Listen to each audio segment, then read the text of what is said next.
अभी क्या एलिफेंट है, आपको शायद पता हो ना हो, elephant can run behind you up to 40 kilometer per hour. If you climb this way ना, यहाँ पे एक हिल टॉप है मंदिर, and the top is like this. उस टॉप के ठीक ऊपर एक मंदिर बना हुआ है, हमारे गांव का मंदिर। सो जस्ट अराउंड द मंदिर इज हार्डली 1 मीटर का एक पाथ है जो हम परिक्रमा नहीं करते, परिक्रमा वाला। तो एलिफेंट दे ऑल्सो इंजॉय ना, उनको भी मज़ा पसंद है। विंटर में क्या होता है, there is a plenty of water, plenty of food, है ना, नहीं मानसून में, मानसून के टाइम पे, है ना, पानी चाहिए, खाना चाहिए, तो वो भी उनको भी पसंद है एक्सप्लोर करना, वो भी ट्रैवल करते हैं एक जगह से दूसरी जगह। तो क्या यहाँ से जाते हैं, अब ये वैली और वो वैली में अंतर है, वहाँ पे एक दूसरा ड्राई नाला है, मानसूनी नाला, तो वो यहाँ से अब इतना लंबा ऑल द वे कहाँ जाए, वो यहाँ से क्लाइंब करते हैं और वहाँ से रेपल करते हैं। REPL is like literally, elephant क्या करता है, अपने आगे के पाँव को बेंड कर देता है ऐसे करके, जैसे हम चौकी मार के नहीं बैठते, ऐसे ऐसे बैठ जाएगा, इतना बड़ा पीछे से शरीर है, तो झाड़ी झक्कड़ फक्कड़ सब तोड़ता हुआ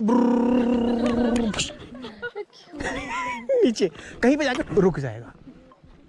अब एलिफेंट के साथ जो सर्वाइवल होता है वो डिफरेंट है हमारा। हम क्या करते हैं ना, कहीं भी जंगल में आप जा रहे हो, खास तौर पे हाथी के साथ, हम कहते हैं कि किसी भी वाइल्ड लाइफ को इंगेज करिए। इंगेज करने का मतलब है यानी उसको जज करना पड़ता है। अब जजमेंट और ये इंगेज तब आदमी करता है जब वो एक एक्सपीरियंस के थ्रू गुजरता है, समय बिताता है जंगल के साथ, है ना। तो हम क्या करते हैं, लेट्स से मान लो भी हमारा ग्रुप है, मैं और कृपाल सर है, जंगल जानवर के केस में आपको क्या करना है, अपनी प्रेजेंस जैसे जैसे है उस पर इंगेज करना है। तो हम क्या करेंगे, यहाँ से टेक्निकली हमें क्या करना चाहिए, भागना चाहिए और अपनी कुछ चीज़ें रिलीज करनी चाहिए। जैसे अब मेरे लिए कैप तो बहुत महत्वपूर्ण नहीं है ना, अगर मैं कैप निकाल के फेंक दूं, मैं कैप निकाल के फेंक के जाऊंगा तो माइट बी 2 सेकेंड या 4 सेकेंड।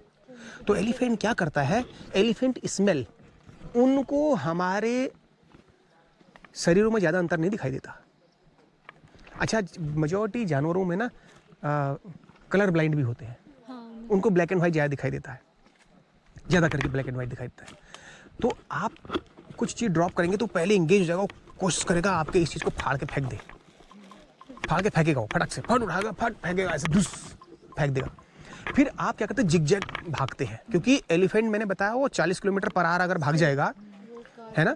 हम देखते हैं पार्क में, हम सफारी कंडक्ट करके लेके आते हैं, कई बार ऐसा होता है कि पार्क में वो ऐसी जगहों पर आपको पकड़ लेगा, चेंज कर लेगा कि गाड़ी पीछे गियर में भगानी पड़ती, बैक गियर में। तो कहने का अर्थ हम इंगेज करते हैं और हम जिगजैग भागने की कोशिश करते हैं, जिगजैग। अच्छा, कहते हैं अगर आपके आसपास पेड़ वेड़ हों, पेड़ में तो नहीं चढ़ना चाहिए हाथी के केस में, क्योंकि छोटे मोटे पेड़ को तो गिरा देता हूँ, है ना। तो आप थोड़ा आप इंक्लाइंट होके भागें, थोड़ा थोड़ा इंक्लाइंट होके भागें, क्योंकि जितने बल्कि शरीर वाले होते हैं ना, ये इनको ईश्वर ने कुछ दे रखा है कि वो बहुत तेजी से नहीं जा सकते। अब जैसे यहाँ पर हाथी बड़े संभल के चलेगा, है ना। जंगली जानवर अपना फर्स्ट एड खुद करते हैं, तो दे नो कि मुझे जहाँ कैसे चलना भी है, यहाँ से बड़े संभल के जाएगा वो। और ये अपने बच्चों के प्रति, हाथी खास तौर पे बहुत ही डिफेंसिव होते हैं, बहुत डिफेंसिव होते हैं, मतलब बहुत ही प्रोटेक्टिव होते हैं। मतलब इनकी केयरिंग ना ह्यूमन लाइक केयरिंग होती है, जैसे बंदरों में भी। उनकी तो हर्ट की भी वो हेड फीमेल लीड करती है, जो दादी जी होंगी वही सबको लीड करती हैं, और यहाँ पे मेल लीडर नहीं होते, हाँ फीमेल लीडर होती हैं दादी। एंड यू नो, मतलब अब ये साइंटिफिक है, दे कैन ट्रांसफर फाइल, जैसे we can send email, attach file send, तो दादी माँ अटैच फाइल सेंड कर देती बच्चे को एक उम्र के बाद। तो जो बच्चा, अब जैसे अब मैं आपको ऐसे कहानी, साइबेरिया से चिड़िया आती हैं ऑल द वे इंडिया, यहाँ एग ले करती हैं, खाना खाती हैं, एग ले करती हैं, बच्चे पैदा होते हैं। कई बार ऐसा होता है कि वो मर जाती हैं यहाँ, बच्चे ऑटोमेटिकली नेविगेशन सिस्टम से वहाँ पहुँच जाते हैं। अब इसको तुम्हें गूगल करना चाहिए एक्चुअली, आप इसे गूगल करिए, पढ़िए इसके बारे में थोड़ा सा ना, कि क्या है ये, पूरा साइंस है। एंड हम तो सब इन्हीं से सीखे हैं ना भाई, सबसे पहले तो यही चीज़ें तो आई मैदान में, बाकी तो बाद में आया। तो आप इनका आप पूरा ट्रांजेक्शन देखना साइबेरियन बर्ड्स का। तो हाई फ्लाइंग जो बर्ड्स, जो पहली बार हमने ये देखा किसी एक माउंटेनियर ने, कि एक बर्ड है जो बिल्कुल टॉप कैनोपी से उड़ के आ रही है, और वो टॉप कैनोपी थी एवरेस्ट के ऊपर। तो एक बार हेडेड गीज करके एक चिड़िया होती हैं जो सबसे ऊंचाई में चढ़ती हैं, और वो कई महीनों बिना रुके फ्लाई करती हैं रुकती भी नहीं ना।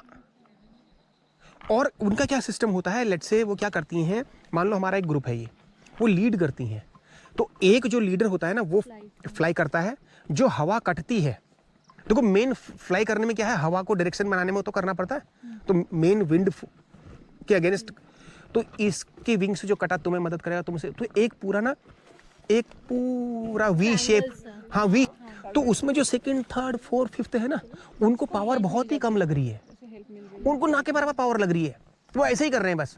देन लास्ट वाला कम इन फॉरवर्ड, वो करने लग जाएगा flap flap flap flap flap flap, फिर पीछे वाले को स्विच करते हैं ऐसे करके। और ये नेचर में ऐसा बहुत होता है, बहुत उन्हें टीम वर्क तो लाइक टीम वर्क, हाँ टीम